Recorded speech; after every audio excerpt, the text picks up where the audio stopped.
Hey there, I'm Lee Ullman here with some big news from the National Young Farmers Coalition. We're partnering with Heritage Radio Network on a special season of The Farm Report. It's all about what's happening with the Farm Bill and how it impacts farmers and eaters. I am growing diversified vegetables on land that's been in our family for 150 years. And so with the pandemic, gentrification, property values going up, we had to sell the land and we lost it. Join us as we uncover the untold stories behind this massive piece of legislation that shapes how we grow our food, what we eat, and so much more. The problems we have had, those are things that come from earlier Farm Bill and USDA policy, right? Like Earl Butts, get big or get out. You know, it's my responsibility to know not only what I'm eating, but then like how that all came to be. And realize like, wow, like this piece of legislation, all this money, like it's technically something that I support as a taxpayer. While Congress debates the next Farm Bill, this is not just an invitation to listen. It's a call to action. Be part of the conversation. Subscribe to the Farm Report on Heritage Radio Network, wherever you listen to podcasts. You're listening to Heritage Radio Network. HRN is food radio supported by you. Learn more at heritageradionetwork.org. This episode is brought to you by Roberta's, home of Heritage Radio Network for 10 years. Learn more about Roberta's at robertaspizza.com.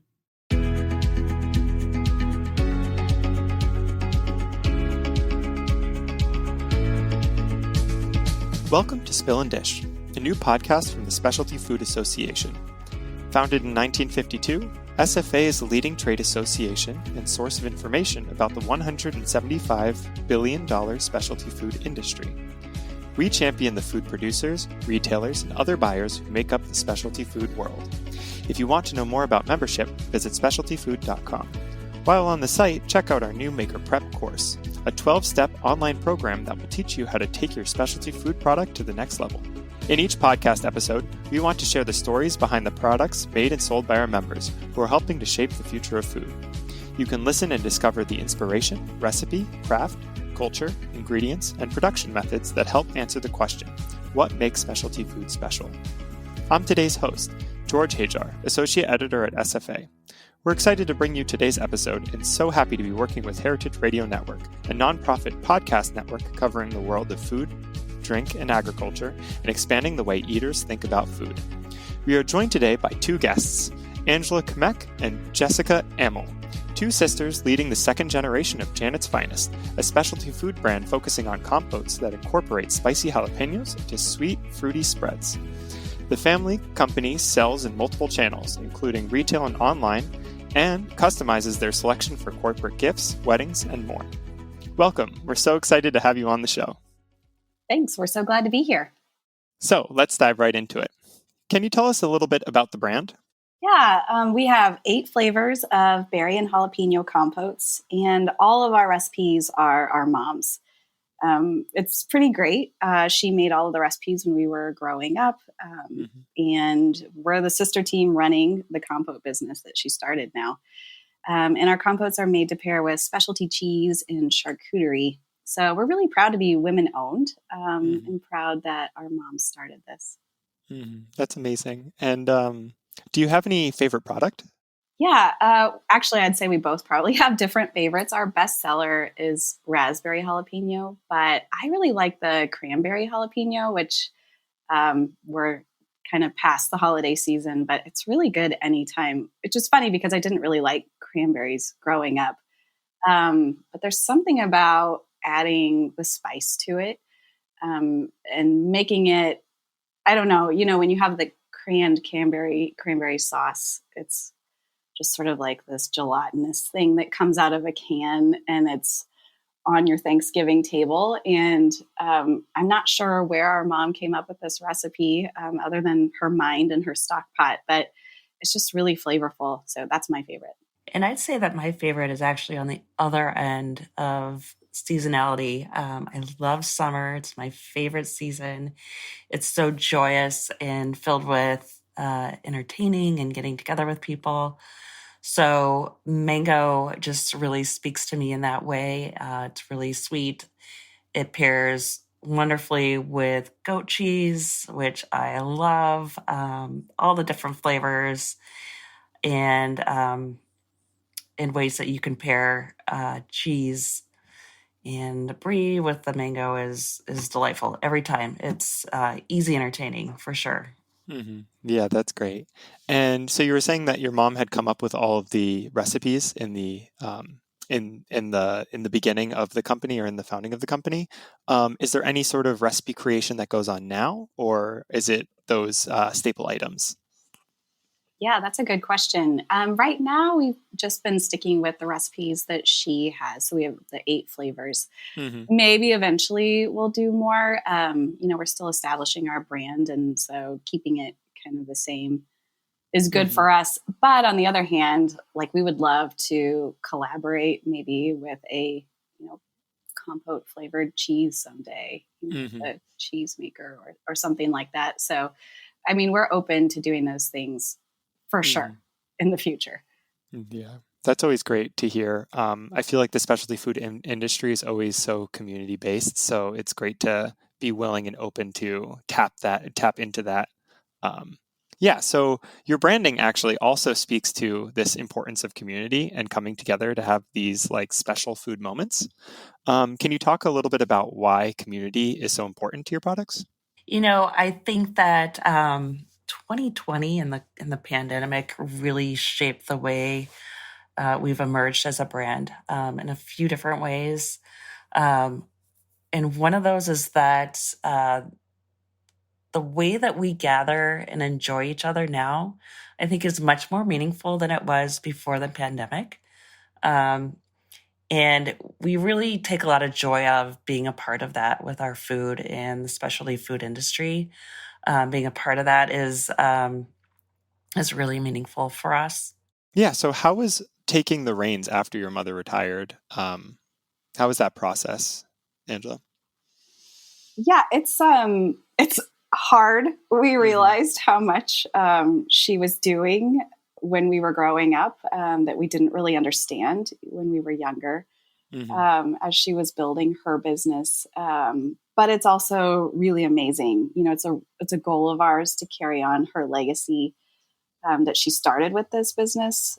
She, like I said, she started over stock pots in our home kitchen. So it's like you would come in from outside and the jalapenos would already sort of be simmering and you'd cough because the spice would be in the air in the house.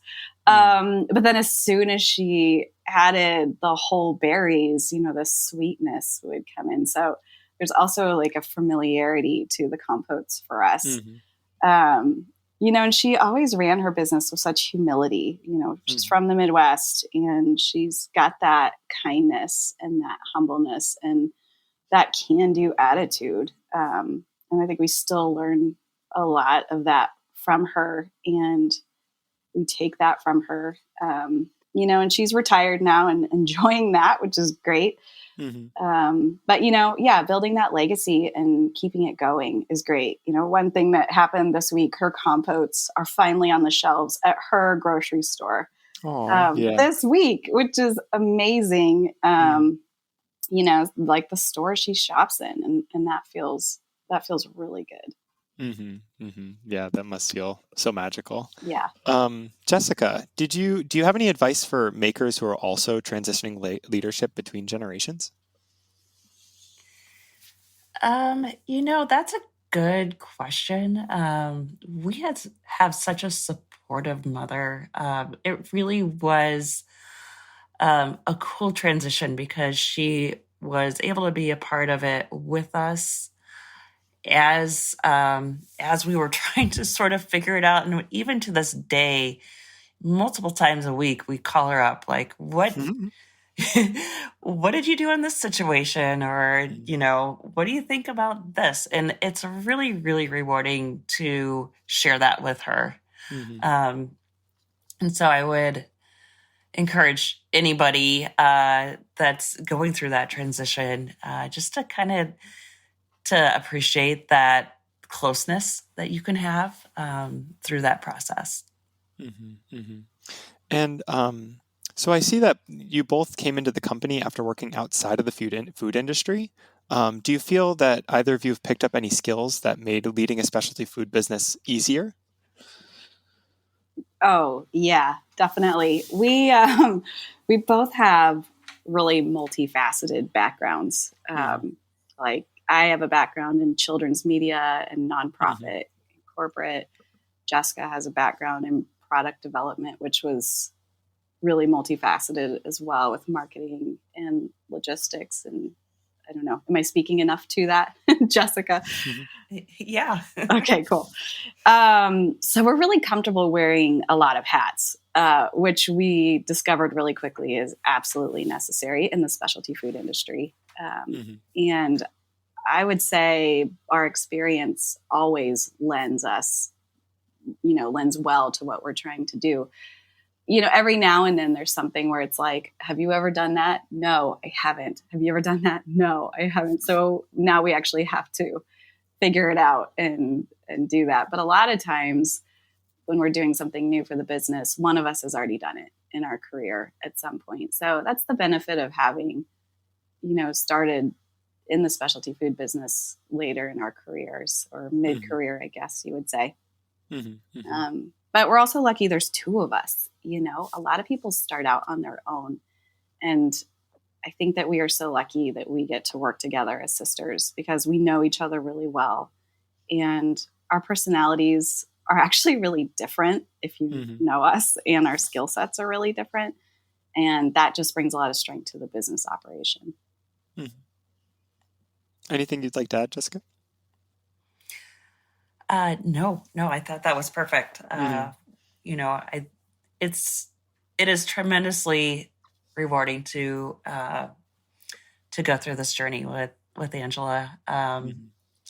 And our skills they're just really well matched. Like she said, we're really different people. But at the core of it, our values are the same. Definitely. So that really goes a long way towards reaching our goals.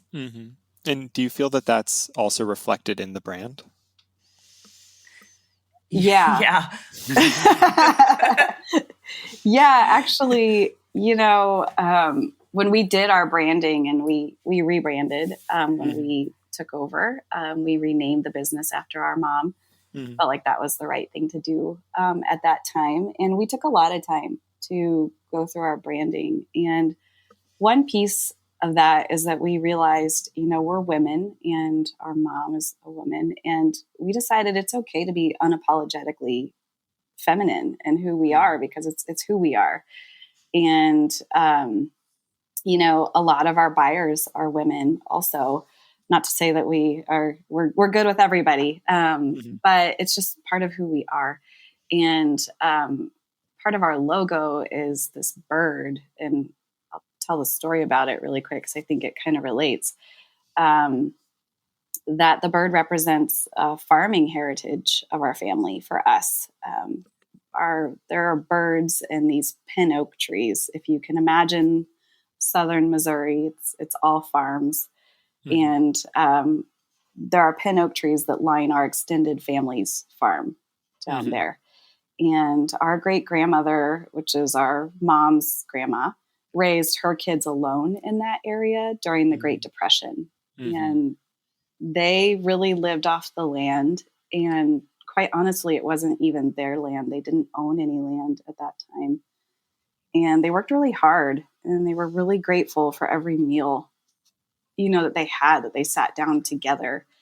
And, there's like no air conditioning, obviously, from when they were there. And so even now when we have family reunions, they're outside under those oak trees.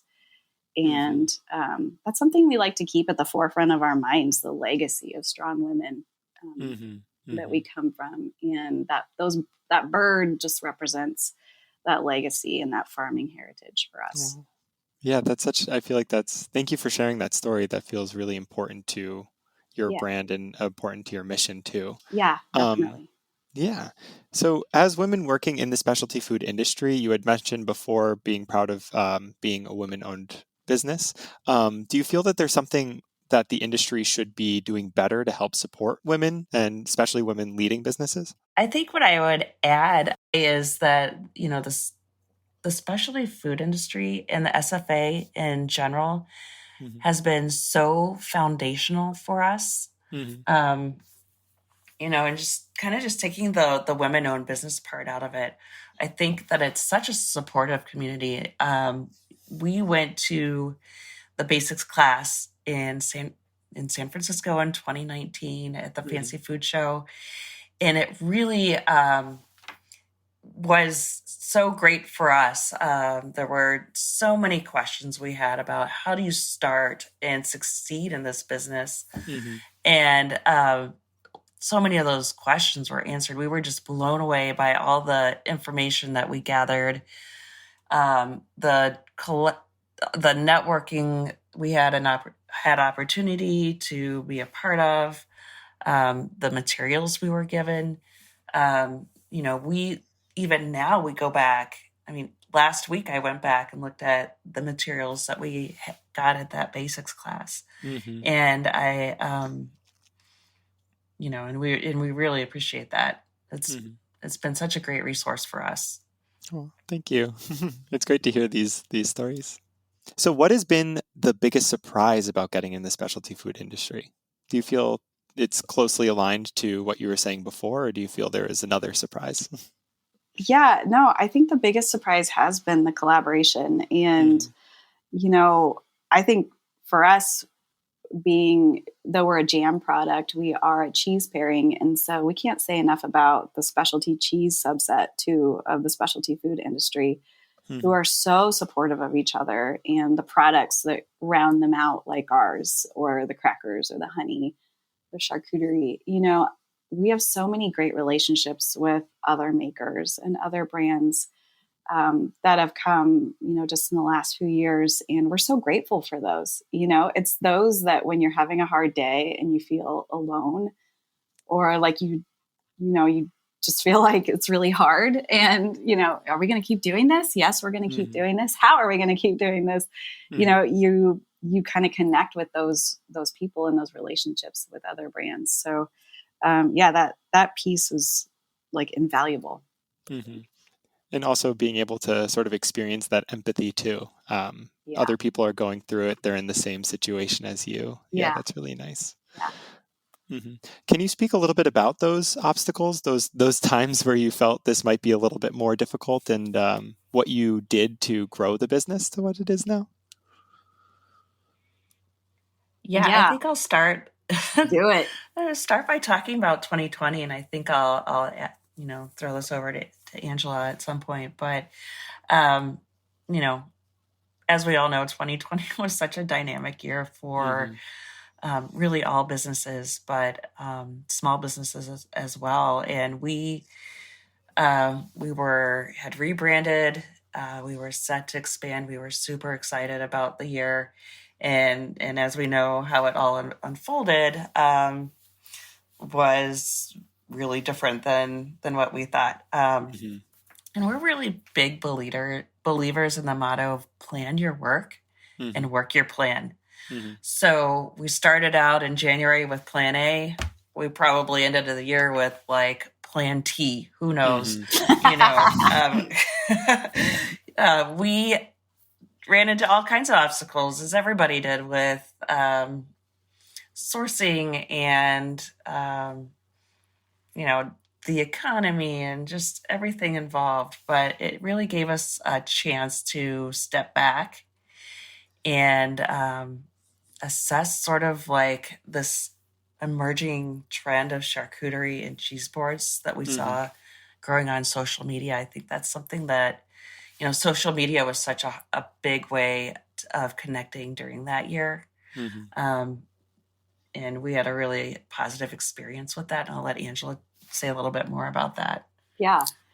I mean, like a lot of brands in 2020 and a lot of, companies, everything just shut down. And I know we're 3 years out, but we're still talking about it because it was so pivotal for so many of us, and us included. And what started out as a huge challenge ended up being a real blessing, which is weird, but I know that that's the case for a lot of people. But, when we looked at the challenge, we just sat down together via phone in different cities because we weren't seeing each other. And we just talked through what we were going to do and how we were going to move forward that year. And so we did turn to Instagram, and we are both in our 40s and not super savvy at the time. But we were starting to build our brand a little bit on Instagram. And we thought, why not? Let's give this a shot. So we sent samples to, I don't know, 8 or 10, Jessica, I'd say. Yeah, probably. Cheese board makers on Instagram. And the deal was they had to, or they could use our compote on their boards, test it out, see what they thought. That was that. And so they did. They used them on their boards. They posted photos. And then before we knew it, out of nowhere, we're selling compote wholesale to these cheese board and cheese box companies all over the country. And by their request and like their begging, we started jarring and bottling 1.5 ounce mini jars of compote because they were saying, this is a lot easier for the portion size that we're doing. So then we were hand labeling these tiny jars, 2 labels per jar, and we're selling thousands out of nowhere. So, what else did we have to do? It was COVID. We were home. So there was just a lot of like hand labeling and warehouse visits and labeling, more labeling. Oh, sorry. Yeah. Oh, no worries. I'm just saying that's great to hear. It's so inspiring to see how like social media can be used you can leverage social media to really share the complexity behind the brand as well. And you can also use it to serve your consumers in a way that they get to directly tell you by saying they want these smaller formats. Right. Things like that. Yeah. I mean, it changed our business because it changed our jar sizes. I mean, that's pretty significant. And that's not something we would have decided on our own, but it's been really great. Yeah. Do you feel that also other trends in that world, especially on TikTok, things like that, where it's the butter boards or the ricotta boards have also been able to help? Yeah, there's been so many trends, I think, from there. And what's been really cool is also, I think that we aren't the only brand who has realized that, like, professionally, that social media has made a difference. We've had a chance to collaborate and build relationships with a lot of the cheese brands that we're connected to and a lot of other brands. So while these trends were happening on TikTok, we were all sort of participating in our ways. And we're making content and users are making content. And that probably sounds really stressful to someone who's not doing this right now, but it's actually fun and the relationships are really invaluable. And there's sincerity, I feel, even of those people who are, forward thinking and kind of creating new trends, is that they're trying to experience specialty food in a new way. And so I think we all should be getting on board with that, because that's just in some ways the younger generation's way of finding new cheeses or finding new ways to pair things or finding new crackers, whatever that looks like. It's just their way of communicating, if you will. I'm saying anybody's way of communicating, people who are on social media's way of communicating these new things and these new trends that they're exploring. Do you also feel that the rise of social media and using it as a marketing platform and channel has helped leverage the G2C journey of a shopper? Do you feel that it's been more important to have a strong DTC mission than to be in retail? I don't think that I would say that the DTC channel is more important than retail. And not at this point, because food is so visceral. There have been thousands of times that I've been looking at Instagram and boy, would I love to just reach into the screen and taste something or smell it or whatever.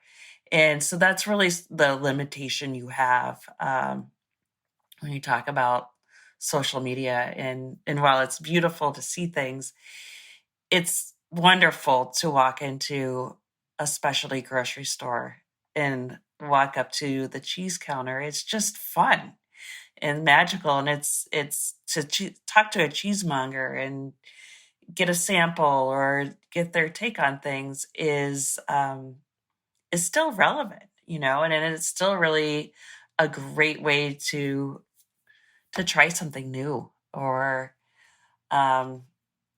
be a part of that. So I think they both are, social media and real life interactions are both, they're both important. I wouldn't say that one over the other at this point. We're almost out of time, but before you go, we'd like you to participate in our final segment, Take 5. 5 questions for our guests. First, let's pause and take a break. This episode is brought to you by Roberta's, home of Heritage Radio Network for 10 years. Roberta's was founded in Bushwick in 2008 and has become one of the most iconic restaurants in the country. HRN made its home inside of Roberta's in 2009, and together they have become part of the DIY fabric of the neighborhood. Roberta's, the pizza restaurant, is open for lunch and dinner 7 days a week and serves much more than just the famous wood-fired pizzas. Their team dreams up new salads, pastas, and sandwiches on the regular. Roberta's Tiki Bar is alive and well in the back garden, serving up frozen drinks in the summer and hot toddies in the winter. Stop by the bakery and takeout spot next door for fresh breads, sticky buns, and pizzas to go. And of course, there's the 2 Michelin-starred Blanca tucked away in the garden for truly daring diners. But Roberta's also extends beyond Bushwick, with multiple locations in New York City and now in Los Angeles. You can also find their frozen pies in grocery stores around the country. The spirit of Roberta's, like Heritage Radio Network, is everywhere. Here's to many more years of pizza-powered radio. Learn more about Roberta's at robertaspizza.com. Hello again, and welcome back. I'm George Hajar of SFA, speaking with Angela and Jessica of Janet's Finest. Okay, here are your 5 questions for our final segment, Take 5. Jessica, what is your favorite thing about the specialty food industry? We love that it's so collaborative and supportive. Angela, what's one thing that the SFA has made easier for you as a specialty food business owner? As mentioned before, the basics class was foundational for us. And then the follow-up with webinars and shows, everything about it. Mm-hmm. And this is a question for both of you. If you weren't running a business, what would you be doing?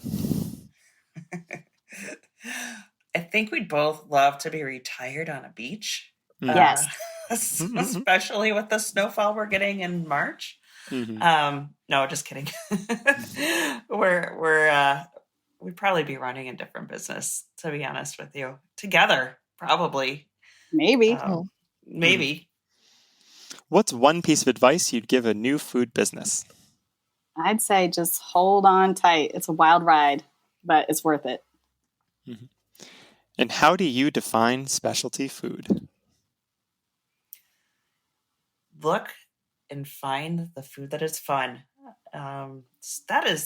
That's what specialty food is. I mean, it's all the fun stuff on the outer ring of the grocery stores, the bakeries, delis. I mean, they're just smorgasbords for fun combinations.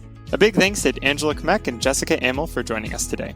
You can find out more about this show at specialtyfood.com and heritageradionetwork.org. And remember to follow us wherever you get your podcasts. Come back often to get to know the people who are shaping the future of food. Special thanks to Heritage Radio Network, a world's pioneer food radio station. This is Spill and Dish, a Specialty Food Association podcast. Spill and Dish, a Specialty Food Association podcast, is powered by Simplecast. Thanks for listening to Heritage Radio Network, food radio supported by you. Keep in touch at heritageradionetwork.org/subscribe.